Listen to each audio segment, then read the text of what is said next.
देखिए हम लोग एक्सीलरेशन और वेलोसिटी के बारे में समझ में आया, ठीक है। अब हम एसएचएम का अगला पॉइंट पे मूव करते हैं, फिर कुछ क्वेश्चंस लेंगे।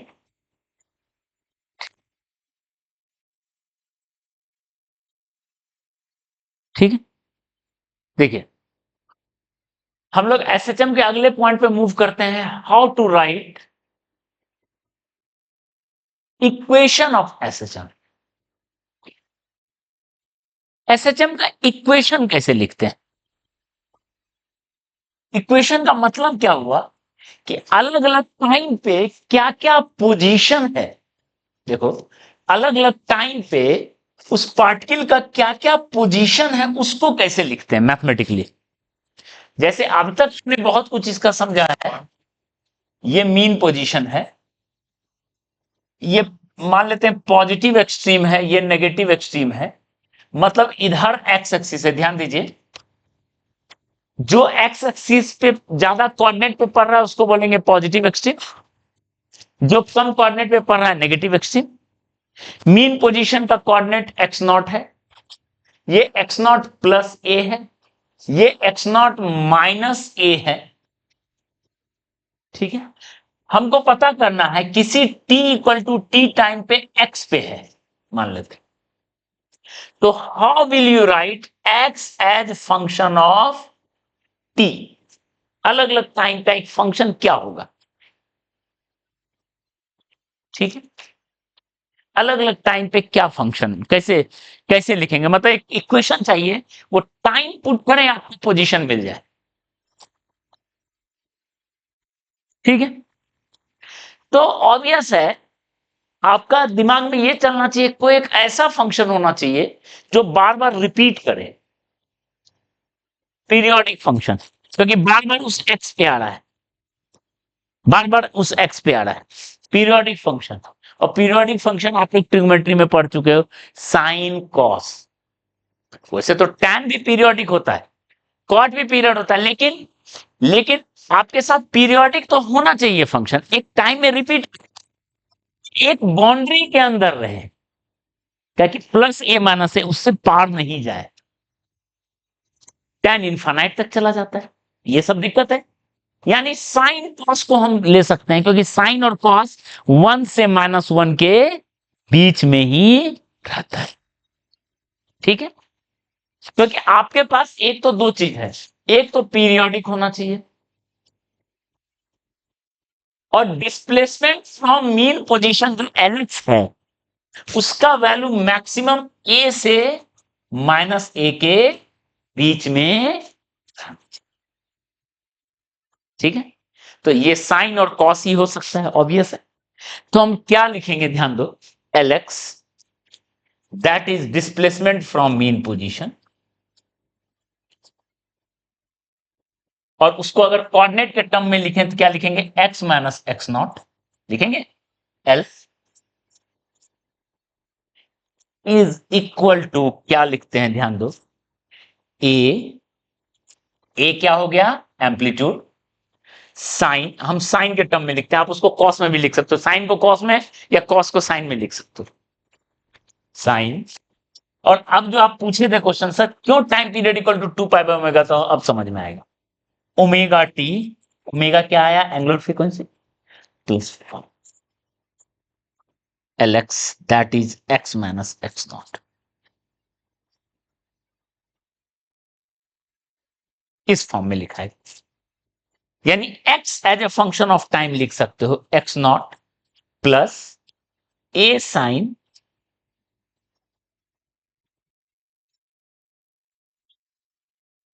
ये, इस फॉर्म में लिखेंगे, ठीक है। इक्वेशन क्या होगा, साइन में क्या मैथमेटिकली का भी डेरिवेशन आएगा, और तो आप इसको कॉस में लिख, साइन एक स्टैंडर्ड तरीका है लिखने का, ठीक है। आप इसको कॉस में बदल दो, कोई दिक्कत नहीं है, एक एक करके, नहीं अभी देखो क्या है, ध्यान दो, पहले पहला पॉइंट, साइन का कुछ भी है वैल्यू कहां से कहां तक, तो अगर a मल्टीप्लाई कर दिए इसमें तो दोनों तरफ a मल्टीप्लाई, यानी that is equal to a sine this, that is equal to L X plus A से। क्लियर है? सेट हो गया? ठीक। अब देखो ये जो इक्वेशन लिखा है, अगर एल लिखा है तो एक्स नॉट आगे नहीं होगा, अगर एक्स एल है डिस्प्लेसमेंट और एक्स है पोजीशन। ठीक है, तो देखो ये कहलाता है मीन पोजीशन, ये जो टर्म है ये होगा एम्पलीट्यूड। ठीक, ये जो होगा टी के आगे उसको बोलेंगे एंगुलर फ्रीक्वेंसी। यहां से टाइम पीरियड निकल जाएगा 2π/ω। ठीक है, ओमेगा टी प्लस फाइव जो एंगल है, जो एंगल उसको बोलते हैं फेज ऑफ ऑसिलेशन। उस ऑसिलेशन का क्या फेज है उसको हम थीटा एंगल नाम दे। ठीक है, क्लियर है? और फाई इज कॉल्ड, फाई कैसे आएगा, टी का वैल्यू 0 पुट करेंगे तब आ जाएगा फाई। तो phi is called initial phase of oscillation. Oscillation का इनिशियल फेज क्या है, यानी फाई का वैल्यू 0 से 2π के बीच कुछ भी हो सकता है। 0 से 2π के बीच कुछ भी हो सकता है। 2π या 0 लिखो, साइन में 2π ऐड करो या ऐड नहीं करो कोई फर्क नहीं पड़ रहा है। फेज मत, फेज और सबका ज्योमेट्रिकल इंटरप्रिटेशन समझेंगे। अभी आप मैथमेटिकल इंटरप्रिटेशन समझो, साइन का एक फंक्शन है, सब आएगा अगले क्लास में भी एसएचएम चलेगा, तब आपको और डिटेल पिक्चर मिलेगा। आप मतलब ये देख के आप सब चीज जज कर सकते हो। फाई का value, value of phi depends on, क्या है फाई का वैल्यू, क्योंकि एम्पलीट्यूड आपको पता है, पीरियड पता है, मीन पोजीशन पता है, यही नहीं पता है। तो फाई का वैल्यू डिपेंड करेगा, depends on initial position as well as velocity. इसको भी अगली क्लास में ज्यादा डिटेल बताएंगे। मतलब जो मोशन हो रहा है एसएचएम शुरू में कहां पे है उस पर डिपेंड करेगा। शुरू में कहां से आपने t0 असाइन किया है, जैसे अगर मान लो यहां से असाइन करते t0 तो फाई का वैल्यू 0 पुट करते, यहां से असाइन करते तो फाई का वैल्यू π/2 पुट करते। तो फाई का वैल्यू आप अगली क्लास में समझोगे, बाकी हम डेटा में लिखा रहेगा तो मान लेना वो इनिशियल क्या है, फेज है। जैसे एक एग्जांपल लिखते हैं, फॉर एग्जांपल ध्यान दो, एक एसएचएम हो रहा है,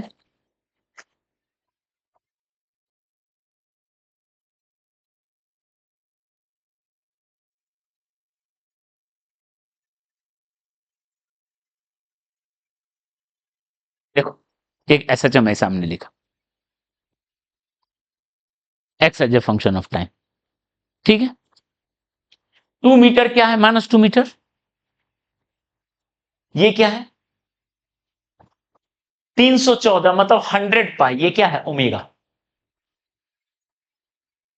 ठीक है, यानी टाइम पीरियड कितना हो गया 2π/ω, कितना हो गया बताओ, 0.0।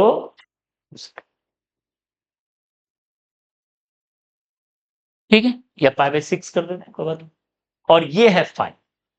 अब देखो अगर इसको ड्रॉ करो तो कैसे ड्रॉ होगा, ध्यान दो, ये ड्रॉ कैसे होगा, ये एक्स एक्सिस है, मीन पोजीशन है -2, -2 है मीन पोजीशन, देख लो। और 4 एम्पलीट्यूड है, 4 इधर जाएगा 4 इधर जाएगा, बताओ तो 4 इधर जाएगा तो कितना पर पहुंचेगा, +2 पे, यानी ये एक एक्सट्रीम पोजीशन है। और 4 इधर गया, 4 इधर -4, ये ओ -4 है ना, -6 सॉरी माइनस। ठीक है, समझ में आ रहा है, -2 मीटर के अबाउट ऑसिलेट कर रहा है, +2 मीटर -6 में रहेगा, यह है मीन पोजीशन। ठीक है, अब देख के अब बताओ एक एक करके, पीरियड है इतना, तो बताओ वी मैक्स कितना होगा? वी मैक्स का क्या फॉर्मूला बताया था? ओमेगा है। ओमेगा का वैल्यू 100 पाई और ए का वैल्यू कितना है? 400 पाई मीटर पर सेकेंड। ए मैक्स कितना होगा? 100 pi into 4, 10 to the power 4 into pi square into 4, pi square का वैल्यू 10। एक क्या बता सकते हो, जज कर सकते हो? ठीक है, क्लियर है? टी जीरो पे, टी जीरो पे कहां पे होगा? टी जीरो पुट कर दो, -2 + 4 साइन, बताओ तो ये जीरो पुट करेंगे तो कितना मिलेगा? sin π/6 हाफ जीरो, यानी टी जीरो पे कहां पे है? ओरिजिन पे।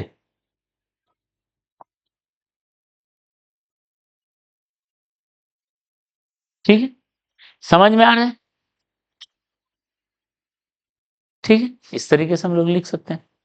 चलिए।